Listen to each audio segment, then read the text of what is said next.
Hello, my name is Kshitij Srivastava and this is my video vlog. और आज मैं एक कमेंट का फिर से जवाब देने जा रहा हूँ। कमेंट ऐसा है जिसका बारे में मैं पहले बता चुका हूँ, पर मैं फिर से बताना चाहूँगा क्योंकि कमेंट के बारे में बताना ज़रूरी है। और जितनी बार भी मैं बताऊँ, जितनी बार भी रीट्रेट करूँ, उतनी बार आपके लिए समझना ज़रूरी है। क्योंकि अगर किसी भी एक बच्चे को मैं इस गलत फहमी से निकाल सकूँ तो मेरे लिए काफ़ी खुशी की चीज़ होगी।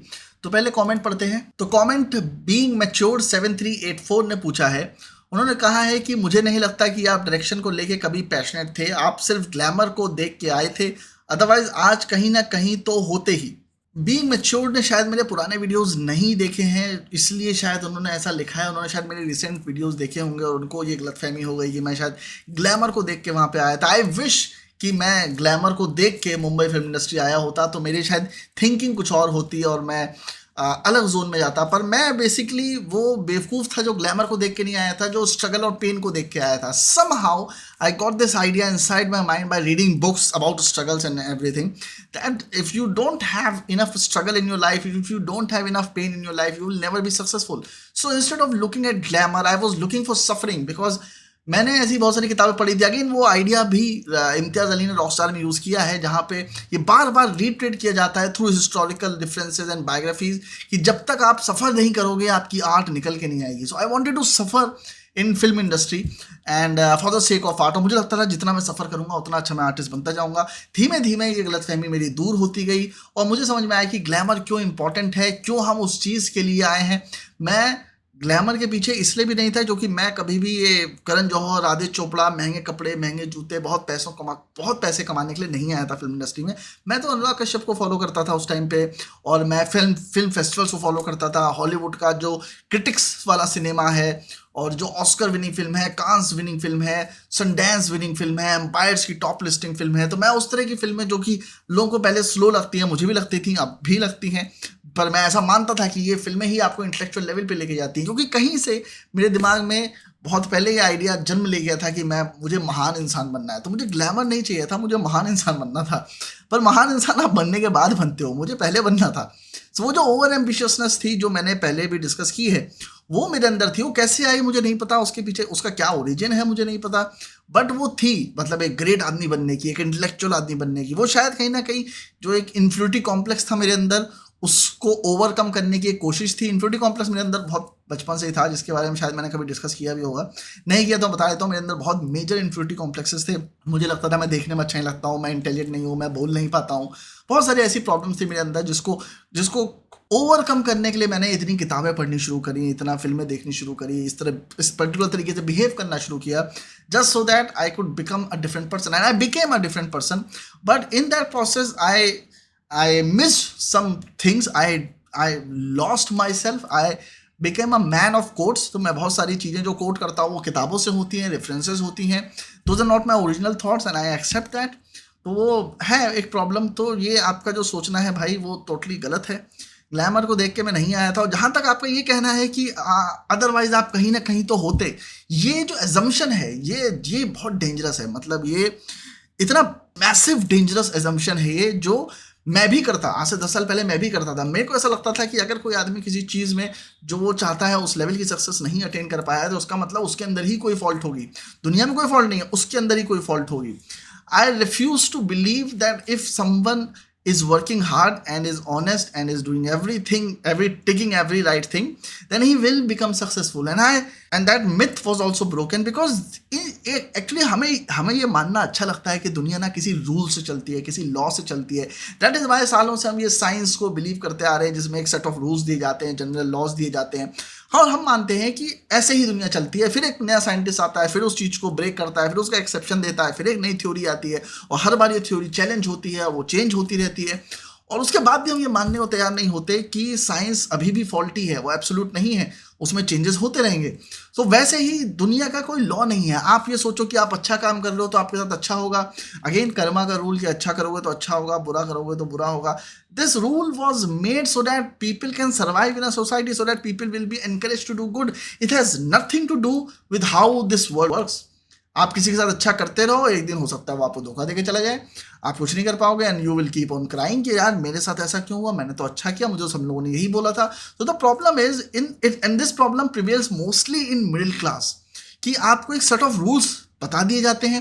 देखो गरीबों के पास कोई रूल्स नहीं है, उनके पास रूल्स हो भी नहीं सकता क्योंकि उनके पास कुछ है ही नहीं, तो जहां से जो मिलता है उठा लो, खा लो, रह लो। अमीरों के पास रूल्स इसलिए वर्क नहीं करते क्योंकि उनके पास पैसा इतना है कि रूल्स रख के वो करेंगे क्या।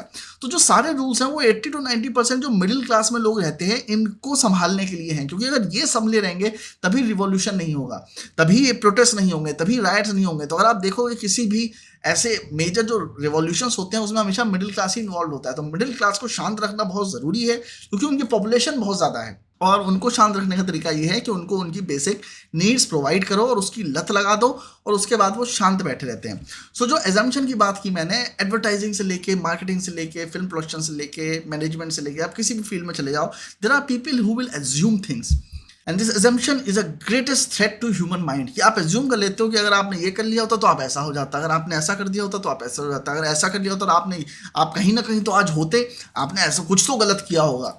ऑफ कोर्स मैंने कुछ गलत किया होगा, पर ऐसा तो नहीं है कि मैंने सब कुछ गलत कर दिया था कि नहीं वो चीज़ मिली। आज मेरी 4 लोगों से बात हुई जो फिल्म इंडस्ट्री के ही हैं, and they have been doing everything right, they have been struggling, they have been writing screen plays, they have one of them has even made web series with top actors, और वो web series release ही नहीं हुई 3 साल से, उसमें उसकी क्या गलती है तुम मुझे बताओ।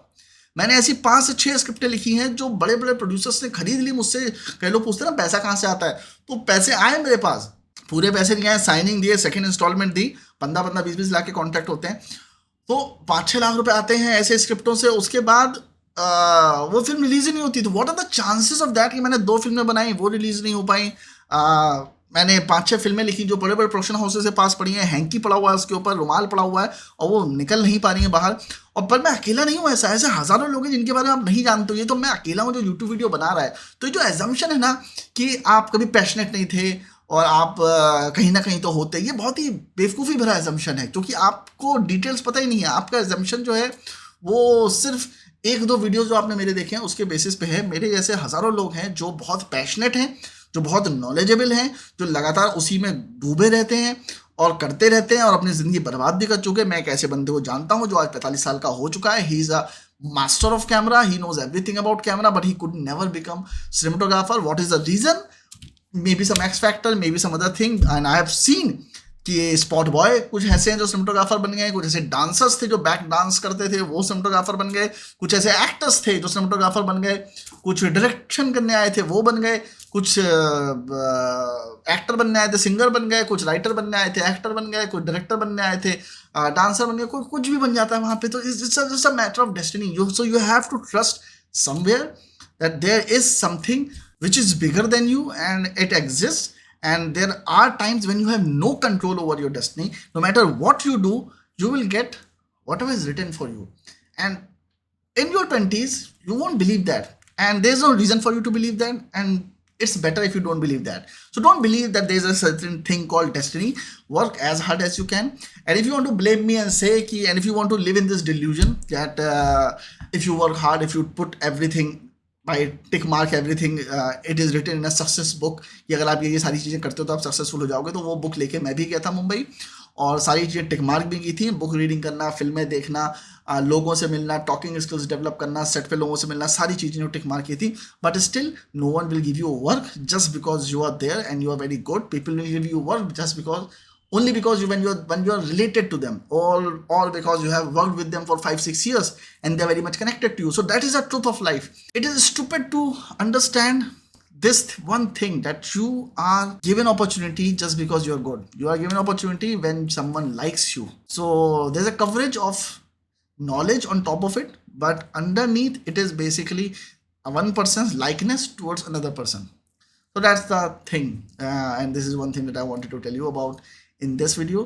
So do not assume anything, and I hope I have given you the answer for even though you haven't asked the question. आपने क्वेश्चन नहीं पूछा था, फिर भी मैंने जवाब देना सही समझा, क्योंकि बहुत लोग इस गलतफहमी में गुजर रहे हैं और एक समय के बाद वो इस बैक रूट नहीं है, इसमें टाइम लौट के नहीं आता है. So you have to make your decisions very wisely, and you have to understand that do not assume anything just because you are working hard, you will get whatever the thing that you really want to have. So do not expect anything. Do not expect anything. If you want to become a film director, if you want to become a CEO of a company, if you want to do anything in your life, just wish for it and keep doing whatever the fuck you are doing each and every day. Keep working hard towards it. One day you will get it, but you have to keep working hard towards that one goal. It cannot be 2 goals, 3 goals, 4 goals. It has to be just one goal, and you every day you keep working towards it, and you will eventually get it. That's the whole secret that I have found out in last 10 years of my struggle to find what is a secret and what was I missing in life. And that was one thing that I was missing in life. Instead of trying to search for the right path in life, I think I should have just joined a company and kept on working there. That would have been more beneficial than anything else. So I don't know where I started, but anyways, this is the vlog for today. मिलते हैं जल्दी next vlog में. Bye bye.